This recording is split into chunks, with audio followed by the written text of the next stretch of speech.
Hi everyone, welcome back to Bhagya Vihar channel.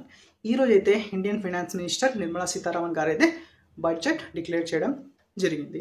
So ఇందులో భాగంగా ఒక న్యూస్ అయితే చాలా వైరల్ అవుతుంది అండ్ ఆల్ సాలరీస్డ్ ఎంప్లాయీస్ అయితే చాలా హ్యాపీగా ఉన్నారు. ఎందుకంటే the bold decision which took on new tax policy, అదే 12 lakhs వరకు జీరో ట్యాక్స్. యాక్చువల్లీ 12 lakhs కాదండి, ఒకవేళ మీ ప్యాకేజ్ 12,75,000 ఉన్నా కూడా జీరో ట్యాక్స్. అండ్ ఇక్కడ బాగా అబ్జర్వ్ చేస్తే అప్ టు 12 lakhs కాదు.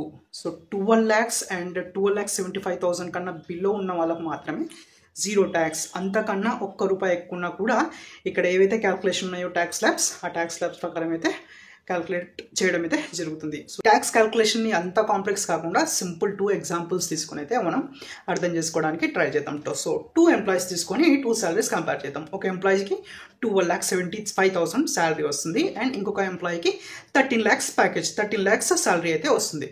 సో ఫస్ట్ 12,75,000కి క్యాల్కులేట్ చేద్దాం. సో 12,75,000లో న్యూ ట్యాక్స్ ల్యాబ్ ప్రకారం 75,000 స్టాండర్డ్ డిడక్షన్స్ అయితే మైనస్ చేయడం జరుగుతుంది. ఇప్పుడు ఎంతైంది? టోటల్ 12 lakhs అయింది. So according to new tax 12 lakhs income, taxable income 12 lakhs అవుతే ఇన్కమ్ ట్యాక్స్ వచ్చేసి 0 అయిపోతుంది, తీసేసేయండి. సో ఇప్పుడు 13 lakhs ప్యాకేజ్ ఉన్నవాడి పరిస్థితి ఏంటో బాగా అబ్జర్వ్ చేద్దాం. 13 lakhs ప్యాకేజ్ మీరు బాగా గమనించినట్లయితే ఇందులో 75,000 స్టాండర్డ్ డిడక్షన్స్ తీసేస్తే బ్యాలెన్స్ ఎంత మిగిలింది? 12,25,000 మిగిలింది. ఇప్పుడు సో వీడు 12 lakhs కంటే బిలో లేడు, ట్యాక్సబుల్ ఇన్కమ్ 12 lakhs కంటే పైన ఉన్నాడు కాబట్టి వీటికి ట్యాక్స్ క్యాల్కులేషన్ ఈ స్లాబ్ ప్రకారం పడుతుంది. సో ఫస్ట్ 4 lakhs తీసేద్దాం, 0 to 4 lakhs నిల్ కదా, తీసేద్దాం. నెక్స్ట్ 4 lakhs, ఇప్పుడు ఎంత బ్యాలెన్స్ మిగిలింది?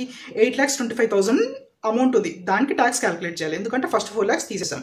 సో 0 to 4 lakhsకి 0, next 4 lakhs to 8 lakhs 5%, which means 20,000 అయింది. సో నెక్స్ట్ 4 to 12 lakhs అంటే ఉన్న బ్యాలెన్స్ 4 lakhs ఎంతైంది? రిమైనింగ్ 4 lakhsకి 10% అంటే 40,000. 20,000 ప్లస్ 40,000 60,000 ఇక్కడ అయిపోయింది. నెక్స్ట్ 25,000 ఉంది కదా, 25,000 ఇంటూ 15% ఎంత అయింది? 3,750 రూపీస్ అయింది. సో మొత్తం ట్యాక్స్ క్యాల్కులేట్ చేస్తే ఎంత అవుతుంది? 20,000 plus 40,000 plus 3,750, which means around 63,750 rupees plus cess charge ఉంటుంది. సో 63,500 కాదు, ప్లస్ సెస్ ఛార్జ్ కలుపుకొని అరౌండ్ 67,000 అయితే ట్యాక్స్ పడడం జరుగుతుంది. సో గమనించారా? 12,75,000 ఉన్నవాడికేమో జీరో ట్యాక్స్, అదే 13 lakhs ఉన్నవాడికి 67,000. అండ్ ఎవరైతే ఓల్డ్ ట్యాక్స్ స్లాబ్కే వెళ్ళాలి అనుకుంటే దాని గురించి అయితే మనం ఆల్రెడీ వీడియో చేసి పెట్టాం. సో దాన్ని అయితే హై కార్డ్స్లో మెన్షన్ చేస్తాను. So please watch it. And that's it for today. ఈరోజు అయితే అంత ఇంత ఇన్ఫర్మేషన్ తెలుసుకున్నానని ఆశిస్తున్నాను. Signing off, Pradeep Gajra. Bye.